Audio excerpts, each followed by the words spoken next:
What's up, everybody, and welcome back to Team Pizza Plays Renowned Explorers International Society.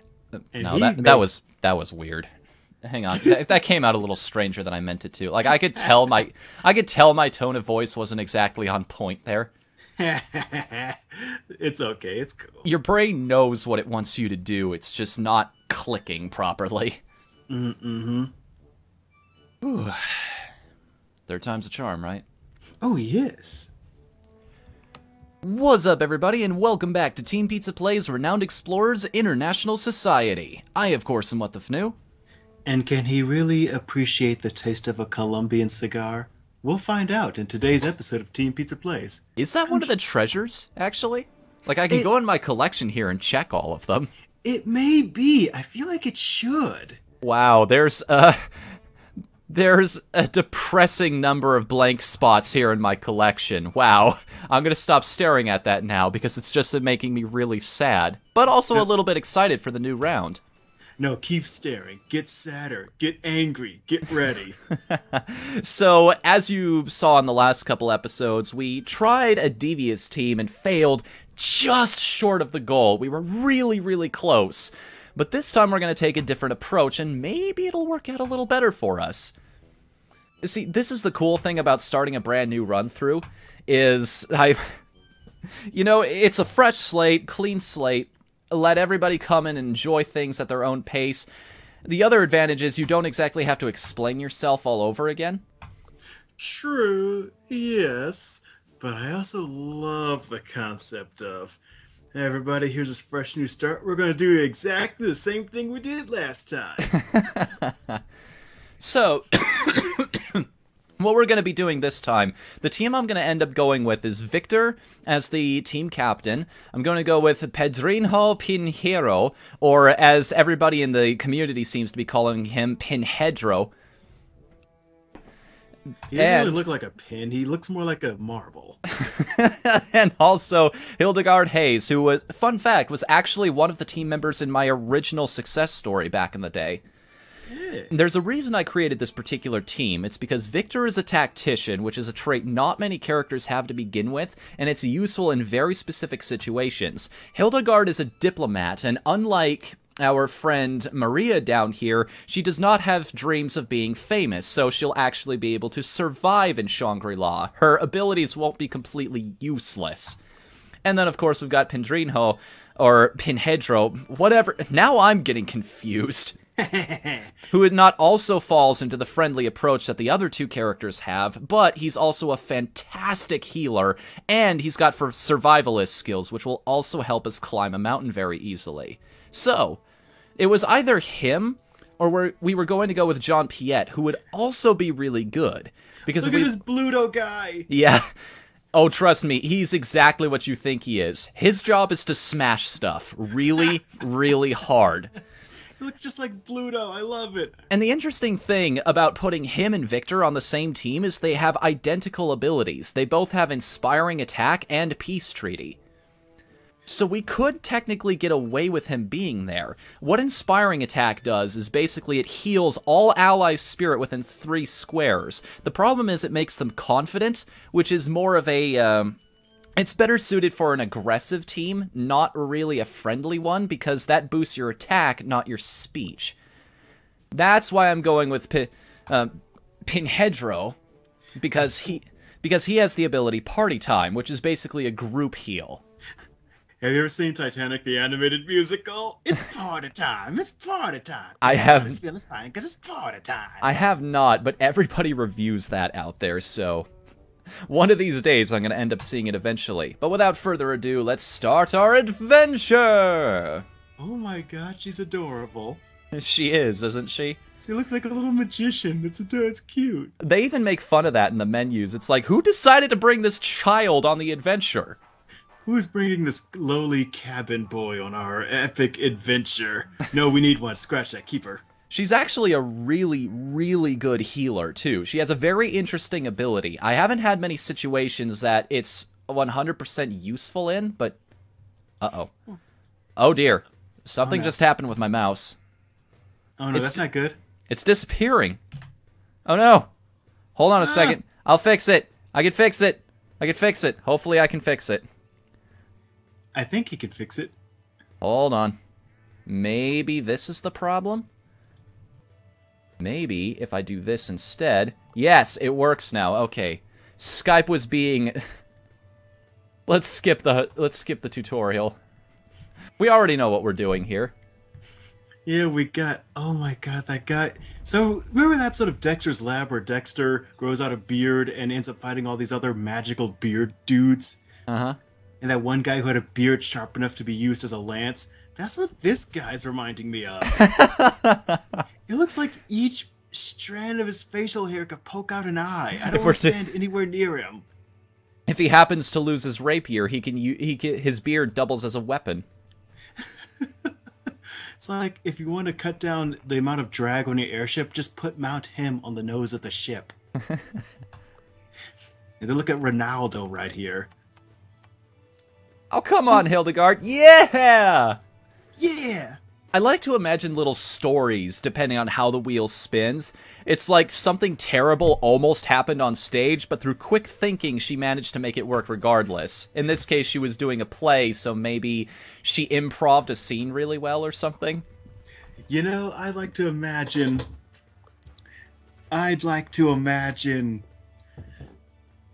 Sorry, the size of their mustaches are distracting me. You're just really focused on facial hair this episode.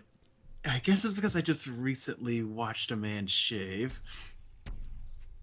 I get bored, so I just look up videos of these kinds of things. I go, huh, that electric shave really works, okay.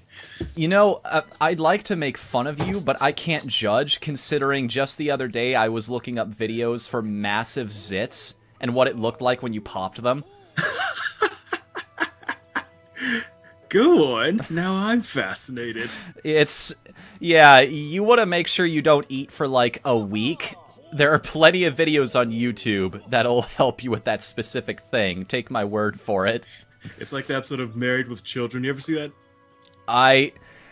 I've seen bits and pieces of it. The only episode I remember is the one where they go to hell. Yep. So there's an episode of Married with Children where basically the neighbor, what's his name, Mr. Darcy, he's having... Basically, the wife's not cooking, and he's a bimbo, so he doesn't know how to cook either.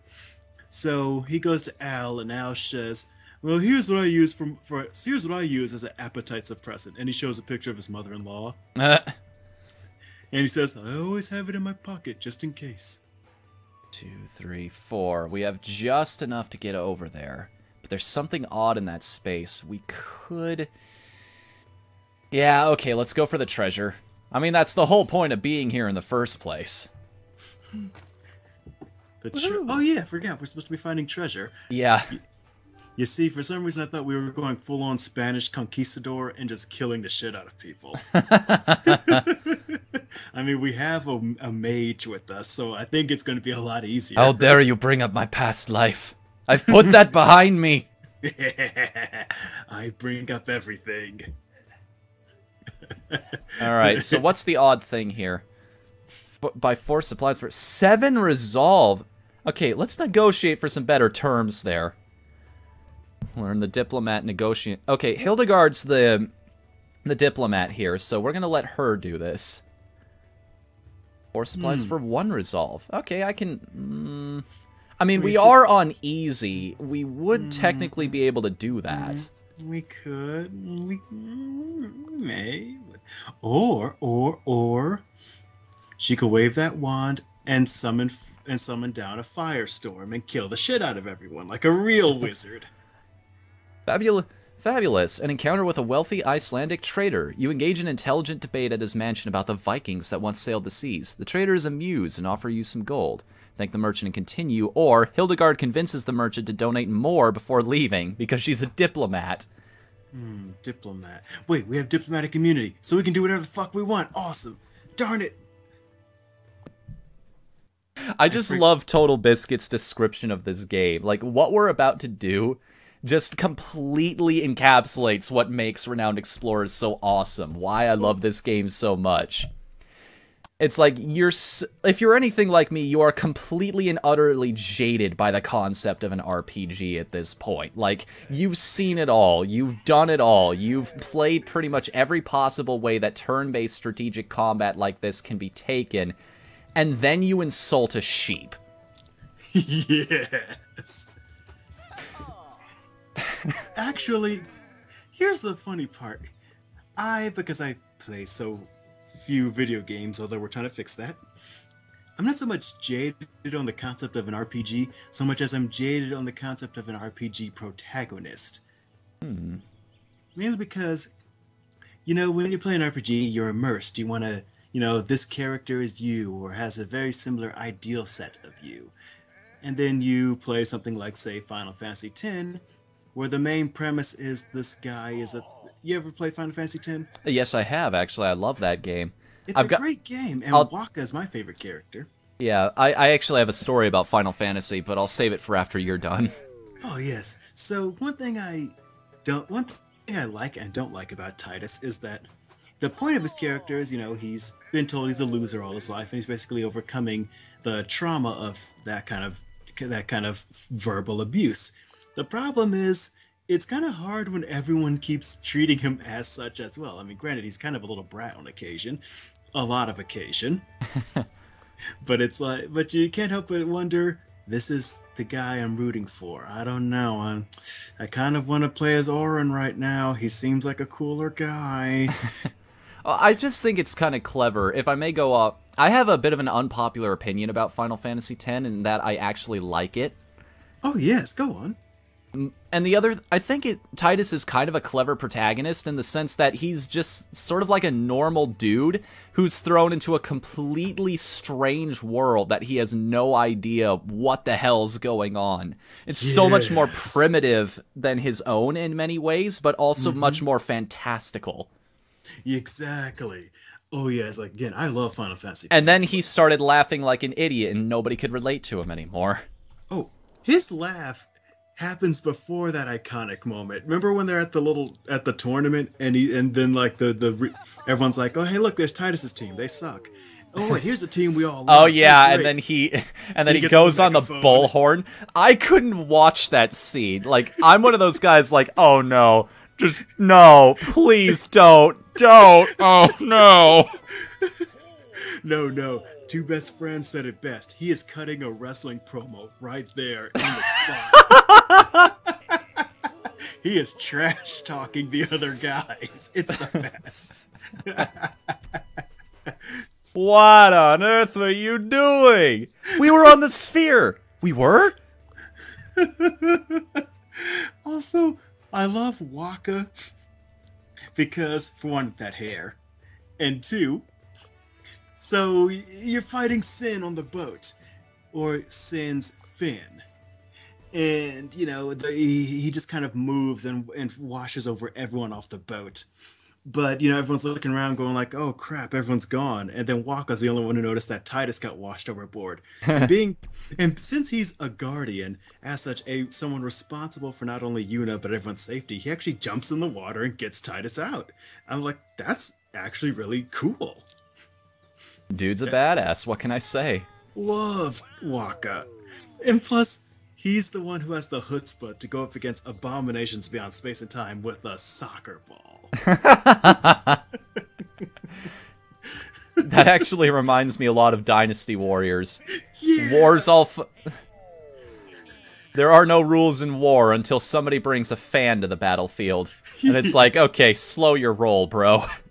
Yeah.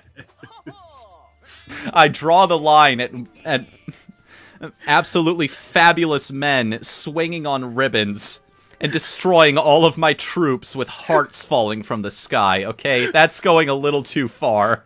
When you've pressed up the battlefield, you know you've declared something.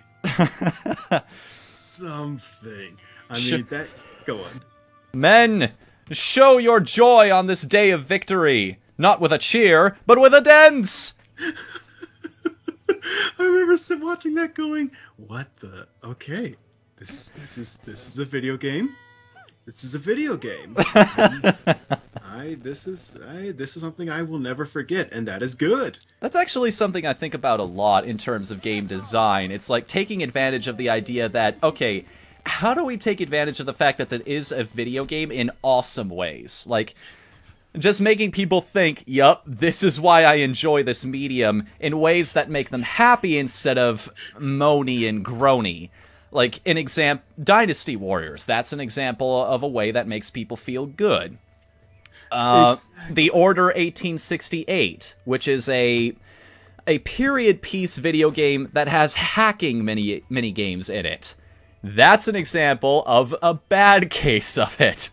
Yep. Oh, for me, I was watching some desultory Battlefield Let's Plays, and I'm trying to describe the sheer genius that was put forth before me.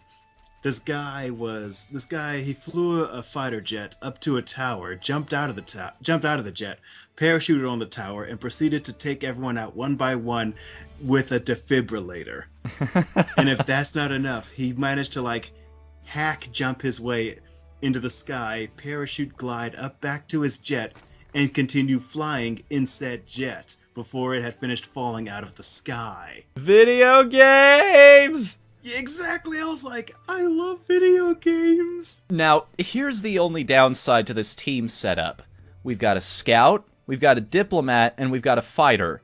What are we missing? Okay, come on, Drawman, think. You went to elementary school, you can figure this out. The leader of our last team. We need a scientist. Exactly. We're missing somebody to do all of the research and stuff. Well, to be fair, I'm thinking Pinheiro Rodriguez could do that. He's pulling double duty. Yep. I mean, he's both the field. I'm sorry, man. I know this isn't your field of expertise, but it just look at that chrome dome. There's not a brain in there. All right, we're a dashing diplomat right now, which means preferably we would like to keep that going and try to get more renown from every encounter, 1 to 3 status from every campaign. No, let's look at what specialists we have so far. None of these guys work. Like, we're going for a friendly approach here, so I'm going to upgrade and see if anyone here offers them. Survivalist, spotting, or camping. Does Pedrijo learn either of those? Okay, he's got spotting. Can he learn camping? No, but he can learn cooking. So I think that would actually work out for us. We'll take Vigilante here. Level 2 to 5 Survivalist succeeds on the Adventure Wheel. And we don't have a Rogue or a Quick Thinker, so yeah, that's perfect.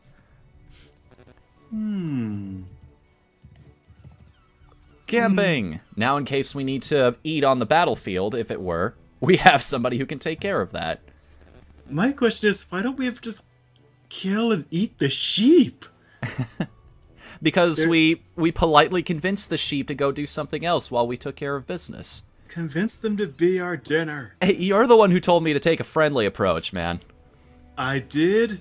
Well, darn me for my brilliant strategy.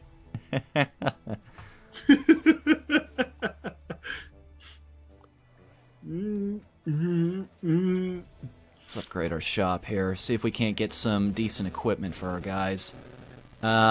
We need some more decent equipment than that. Come on. There we go. That's a little better. Let's upgrade even further, shall we? And let's upgrade even further. Might as well get it out of the way right now. No, we should downgrade. They didn't give me that button. I'm sorry. No, we should side grade. Just friggin' ungrade. Side grade. Wait a minute. Exactly. I guess that'd be like an ability tree in World of Warcraft, except they let you take both branches instead of just one. Exactly. It's like you're not just min-maxing, you're just meh-maxing. He's already got navigate meh-maxing. Yep. That sounds like a pun I need to use in one of our games. I'm just not sure which. I can think of a few. Translation guide. Gain the diplomat perk languages. All exciting abilities gain +10 speech power. Oh, please tell me she's got one. No, that's an impressive ability. That's an exciting ability, and that's a confident one. Well, we've got all the different emotions, at least. Well... I mean, we are... Yeah, that'd be a perfect thing for him. So yeah, let's give Pinhedro the translation guide. With what little money we have left. It'll boost all of his abilities. Now, we've got some influence to work with. I mean, we should at least take a couple... We should at least take a little bit of research. We want to finish that first... We want to finish that first tree at the very least. Due to the simple fact that we get extra... And due to the simple fact that we get extra supplies off of that, and that can save your ass in more than one situation. But it involves reading, though. Who wants to do that? This is if you want to advance through research faster. Your actions in cities, yes. Okay. The focus on observation to unravel the puzzles of this world is the most important idea of modern science. The crew has an opportunity to specialize one crew member in any of the sciences. Which crew member will gain a naturalist, engineer, or archaeologist perk? You were saying it earlier. Should we make him the scientist? Yeah! Yes! There we go. Pinhedro ditches his name once and for all, and he becomes... Pinhedro! Should he become a naturalist, an engineer, or an archaeologist? Let's see. Should he become Pin Naturalistro, Pin Engineero, or Pin Archaeologisto? He shall be Pinhedro della Naturalistic Winged Pinhedro. Yeah, it makes sense anyway, because he's out in nature all the time anyway. Exactly, he's such a filthy little boy. And what field does he specialize in? Astronomy, chemistry, geology, biology, electromagnetics. What was your major? Survival skills. What was your minor? Classical physics. Oh. What? I didn't know those were invented yet. There we go. Alright, so... Now let's go back to the field so we can spend the rest of our insight on research. And... just get a couple points. And we can't even afford anything. This is why you usually bring a scientist. Alright, so, after all this time, after all the jokes, after everything we've said, Drawman, do you know what time it is?